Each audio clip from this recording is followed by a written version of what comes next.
Autre affaire, cet accident qui avait provoqué une vive émotion dans le Nord-Franche-Comté. En 2022, un chauffard avait tué un automobiliste après un refus d'obtempérer. Il roulait sans permis, sous l'emprise de l'alcool. Il a écopé aujourd'hui de 8 ans de prison. Frédéric Buridan et Antoine Laroche.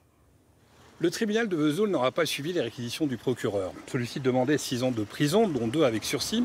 L'individu est condamné à 8 ans d'emprisonnement. Alors pour rappel des faits, le 22 avril 2022, aux alentours de 16h, un individu d'une quarantaine d'années refuse de s'arrêter à un contrôle de gendarmerie et se met à rouler à toute vitesse dans les rues de Lure. Il va même croiser des véhicules qui vont avoir peur. Il va continuer sa route vers la 2x2 voies qui relie Lure à Héricourt.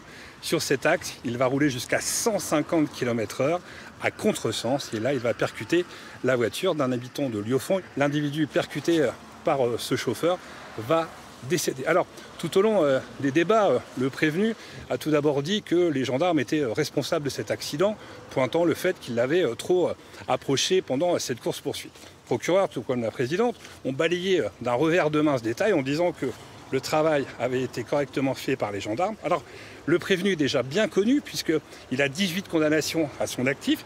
Et ce qui a surpris le tribunal, tout comme les avocats de la partie civile, c'est que justement, toutes ces condamnations sont liées à des délits routiers et que le prévenu n'a pas de permis. Je vous propose d'écouter Maître Lagarrigue, c'est l'avocate des parties civiles de la famille de la victime.